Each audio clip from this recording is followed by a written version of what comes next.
What is up, guys? Today I've got some huge news for you and a lot to cover, so this is going to be a lengthy video. We know some of these changes were coming, while some of them were completely unexpected. The first change, which is probably the biggest change to Paragon that we've experienced in a long time, is how you earn card points. Currently, if you kill minions, regardless of who gets the last hit, if all 5 of you are in one lane, you share 100% of the card points. But with the new patch 27, this all changes. If you are in lane with another ally, you still both get 100% of the card points. But if a third ally joins you in that lane, the person who gets the last hit gets 100% of the amber, while the other two in the lane get only 50%. If another person joins, we drop down to 33%, and if the final person joins, all 4 of you are getting just 25% of the card points. But remember, the person who got the last hit still gets 100%. Now this is a huge change. I'm almost certain we will see the death of the death ball and the formation of a laning phase. Now this also means that we're seeing a change to the jungle. It's pretty common for teams to group up and complete camps in the jungle, further promoting the death ball strategy. But with the new changes, it definitely promotes a more solo aspect in the jungle.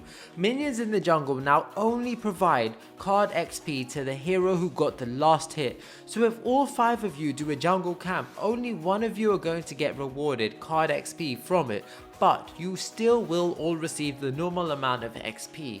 I like this change, especially with the Kalari rework, which I'll talk about later, because it promotes her and other heroes with the jungle role to become more viable. Before we move on from card XP changes, they updated hero bounties. So basically when you kill a hero, you will now receive the full amount of CXP for that kill. The amber dropped by that player now pays out to the entire team when picked up. To balance this, they reduced the amount of amber dropped by heroes upon their death and reduced the base bounty from 760 to 470. Dropped amber is worth 1/3 the hero's bounty, which is still better than nothing. Also, with regards to the laning phase, the minion wave size has changed as well. We now only get 3 melee minions along with a ranged minion, and a siege minion appears every so often. Minions will also have a bit more impact in the game, as they're a lot harder to kill and output a lot more damage than previously. Another huge change is that inhibitors will no longer respawn. You're probably thinking, what the fuck? Well, not to worry, as they received an increase in health by 500 points. Currently, when an inhibitor goes down, the lane it belongs to would spawn super minions, which was a wave of super buffed up steroid infused minions. However, with the new changes, these super minions tag along onto the current minion waves. So basically when you kill an inhibitor, all that does is tag on a single super minion to each wave, rather than having a full wave of super minions. After 40 minutes, the waves will have 2 super minions to prevent the game from going on forever. The Prime Orb Guardian has also received some huge changes. In fact, there are 2 big changes. The first of which is in the newest patch, while the second one is for a future patch.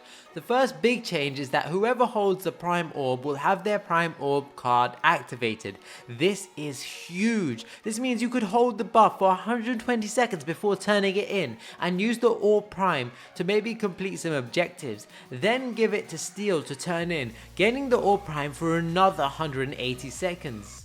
That is absolutely game changing in my opinion. It makes the Prime Orb a lot more impactful. I found I wasn't getting Orb Prime as often as I should be, and I play at like a decent level. I know at the top level they get it like every game, but the more casual player is not going to get it as much, and I feel like this change definitely promotes that. The second big change, which will not be in this patch, will allow you to return the Orb Prime buff into your own drop-off location. Yes, your own drop-off location. So previously you had to drop it off at the enemy's capture point to activate your Prime card, but if you drop it off at your own capture point, it will respawn all of your dead inhibitors. Now this opens up some great strategies, but I'll talk about more the future to Paragon in another video.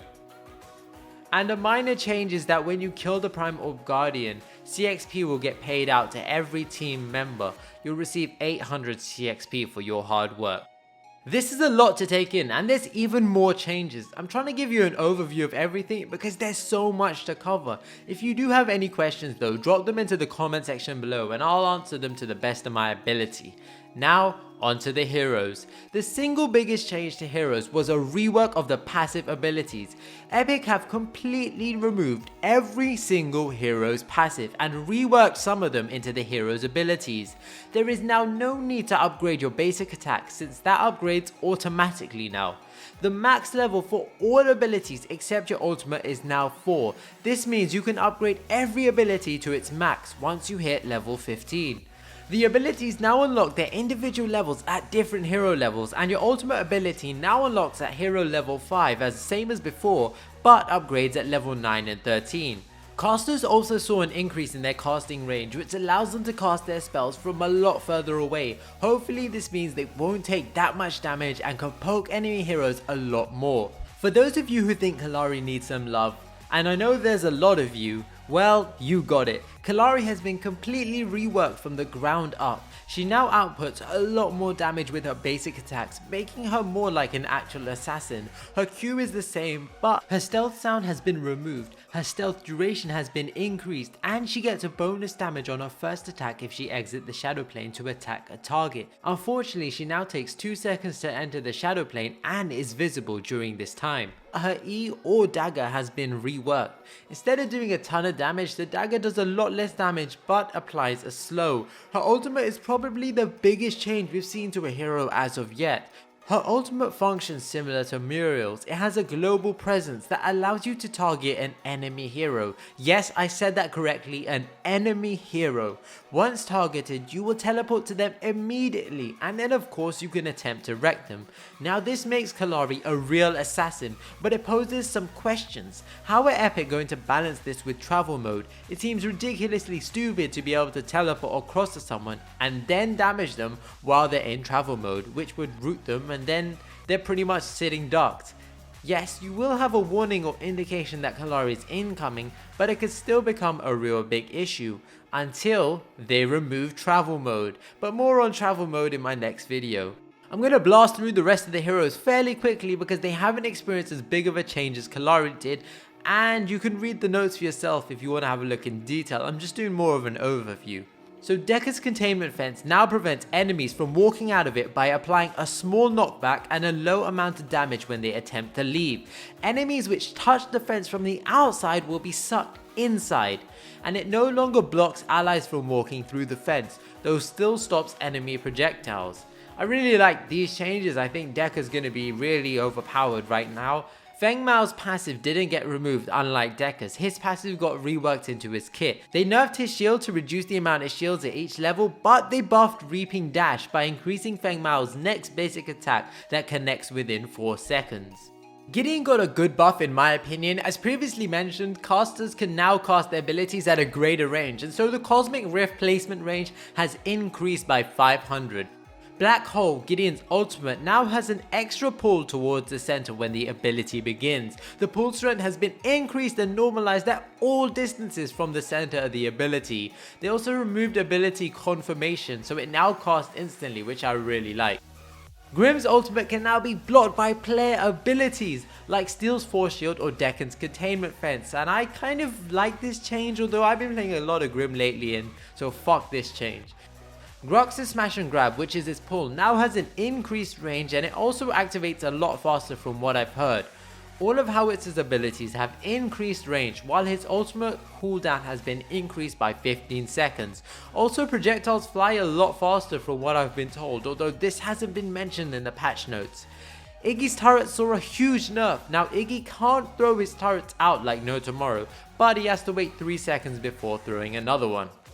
Murdoch's shield no longer provides damage reduction. The radius of the effect has been increased, but instead of knocking the hero back, it displaces the target. But the real big change here is the Murdoch's ultimate is now global. Yes, you can make those MLG 360 no-scopes from anywhere in Agora. However, there's always a catch with Epic. They did reduce the base damage of the ultimate, but it does ignore the energy resistance, which I think is armor, so that is a good thing.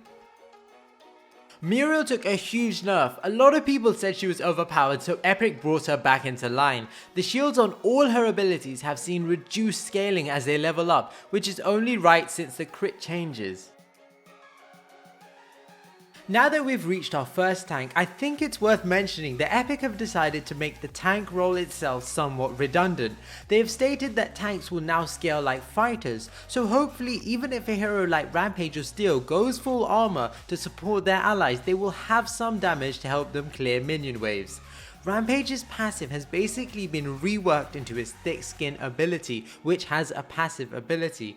His thick skin ability is now called King of the Jungle and is exactly the same but incorporates Rampage's passive that increases his regen in the jungle.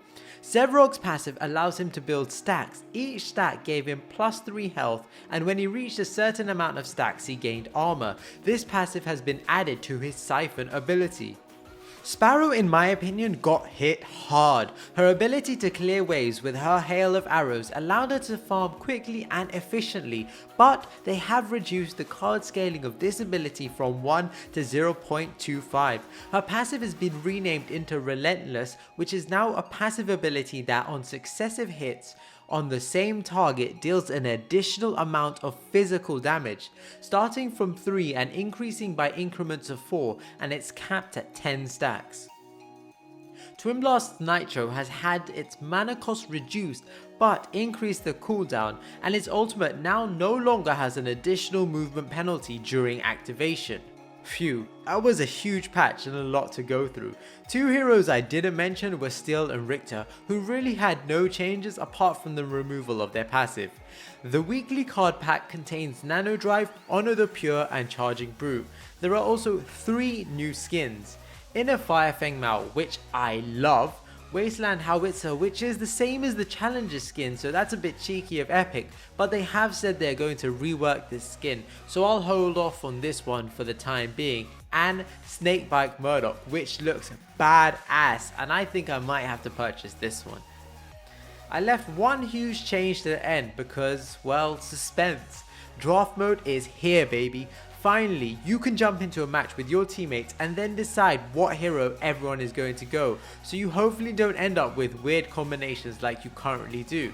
Draft mode is in a very early stage, but I think it's going in the right direction. Anyways, that's all for this week's patch notes. I hope I provided you with all the information you need come patch day on Tuesday. I'll be talking more about the future Paragon in another video with regards to all prime changes, travel mode and a new way to purchase cards while in game. I'll also give my thoughts on what I think of the new patch changes, since this video was just mainly to cover the patch itself. Until next time guys, peace.